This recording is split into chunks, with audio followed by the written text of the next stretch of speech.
Hello, all. Breitling here, or Tony. Um, I want to talk about a couple things because I keep talking about prayer, and I've kind of neglected the site that I set up. I had so many people enthusiastic about it. I had 3,000 visitors in one day, and then I just got tied up with work and the Mideast investments that basically I met you all from. But I'm going to talk about prayer, but I'm going to talk about a strategy on how to approach it to be to get maximum of what it is that you want. And I want to point something out real quick, and then I'm going to do another audio on basically the mechanics and how it works, and give you a little bit of a homework assignment. But let me put something out there for you, because this is what I always worry about, and I'm only going through past experience. Okay, there was a time when I lived in Las Vegas, and I was a lot younger, and I always believed in the power of prayer. Always. I don't care how worthy I was or how unworthy I was. God's always answered my prayers. I just, that's why I believe it so much, and that's why I challenge people, especially the non-believers. Like I said, there's a lot of believers out there. You start talking about God and prayer, and they kind of scramble like cockroaches. Well, I'm not one of those people because, I'll do anything so you can get what it is that you deserve and what it is that you want. I want you to have the best that there is. I keep telling people that, I'm your biggest fan. So listen to this and think about it. Think about it. There's certain things that I asked for and I got them. Certain cars and certain lifestyle and certain money. But and this is from past experience, there was something missing. There was something missing, and it was really weird because I was in a situation where I end up moving to the Midwest and working for oil companies, and I was a high tech recruiter for the I'd find IT department guys and all that stuff and hire them for Shell and all these companies.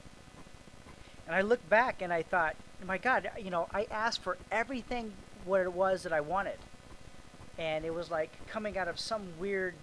I wouldn't say I wasn't suffering, but it wasn't what I expected. None of it made me happy. None of it. Zero. And I got everything that I asked for. Everything. Okay, so here's something to think about. God said that, these are promises. This is policy. This is not an opinion. Remember, we're investors, right? This is policy. So you need to hold them to it. Don't be a jerk. Just hold them to it. Let them know that, look, you made promises. Okay, the reality is, he's an omnipresent God. So he can see the past, the present, and the future. And by the way, that's been scientifically proven possible, by the way. And I'll put up articles that talks about that. We deal with facts, right? We don't just poo-poo things away. So we deal with facts, but I'll throw that stuff up. And there's specific reasons I threw up the specific articles and writings at the beginning of my blog. And it's very specific, and it's very specific why I put them up. There's a couple atheists involved in there. But the reality is that, it's called the big fish in the little pond scenario. What is it that you're looking at? Take a look around you. What have you seen? Do you think you've seen everything? Do you think you've met everybody? I mean, there's somebody out there that you have a mental picture of, and you're in love with them, and that's what you want. That's what you desire. Nothing wrong with that. I'm not telling anybody to stop. God will give you what it is that you want if you're not worried about time frames. If you're not worried about time frames, then you'll get what you want. When you realize that you're an eternal person, you'll always last. Then you'll never have a problem when you put it in God's hands, and then He'll answer your prayers. But you got to trust His timing too. So look, is it really what you want right now? Is it really optimal? Is it really the best? You see what I'm saying? You're asking yourself this. You've only seen so much. Why don't you ask your Father in heaven to give you the desire of your heart? Because He sees everything. Do you understand? What happens when you get the desire of your heart? It doesn't make you happy. What happened to me? And then you realize what is really important after that, because, I fooled myself. It's really weird. Hey, prayers are answered. but you're still at a loss because you're like, okay, this is it. Then things change for you. Okay, it opens up a different can of worms. So, take my advice and just think about it. Ask your Father in heaven, look, I want, who is it that that would make me the happiest? Where is it that you want me, that that I would want to live? Not that where he wants you to live, because God doesn't do that. God always gives you a free agency, always free agency. He wants you to choose. And just remember this. This is something you're going to learn. What's our Father in heaven's, what's his desire? What's the desire of his heart? It's you. You are a prayer answered to him. He loved you so much, he gave his son, Jesus Christ, because you are the desire of his heart. He's trying to develop you. He's investing in you. And he tells you over and over again, look, I make promises and I don't break them. Ask. Ask. See if I don't give more than what you ask for.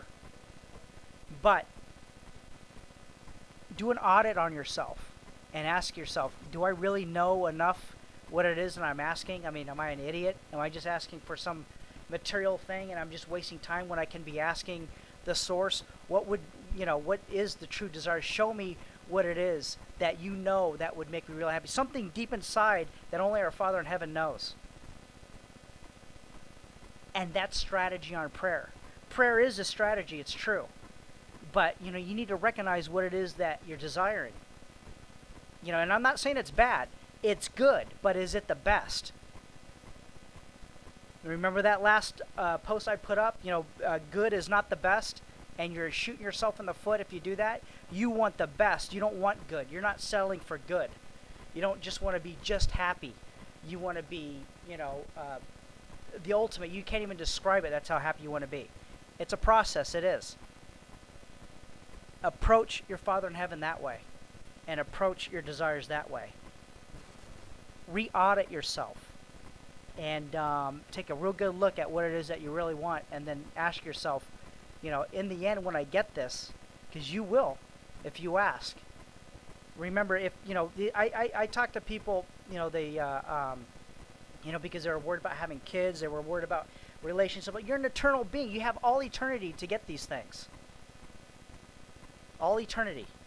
If you're stuck in a time frame, Jesus Christ freed us from time, freed us from the fourth dimension, which is time, on the cross. People just don't realize that. You've never been told that before. So, what are you worried about? What is it that you're worried about? You're stuck in these little petty time frames. Oh, I'm too old. I'm going through my midlife crisis. I lost this wife, and bull crap. It's all crap. It's all crap. You're an eternal being. There is no time frames. And you're asking an omnipresent Father in heaven who basically put Jesus Christ in charge. He's the manager of this, and he's never denied anybody anything. And he's also never, on the other side, he's never denied, Jesus Christ has never denied a request from our Father in heaven. Not once. Not once. Nobody can hold that accusation on him. He's always said yes. So, what happened to me in Vegas in my youth? I got what I wanted, but when I got it, I found out that's not what I wanted. Something to think about. Something to think about. Look, my next audio I'm going to put up, I'm going to talk a little about, the mechanisms and how this works. And I'm not talking about special prayer, kumbaya, or anything, but how God works, the authority, where it comes from, and how it works for you. So, again, look, hey, everybody, Sammy Tippett's going to be talking next Saturday. He's going to give a special talk, and I hope you all listen. And, anybody have any comments or anything to say, please, shout it out. And this site isn't about me. It's not just about what I think. I want to put people on here that know what they're talking about and can direct people at different angles. I'm not afraid of other people and other people's beliefs or their religion. It's just as long as you believe in prayer and you understand it. Then if you can understand it, and you're good at communicating with people and passing that message on, then I want you, I need you. So thanks everybody, and I'll heads up on the next audio coming up, and I'll talk later. I'm going to give people a little bit of a homework assignment to look at. Thanks all.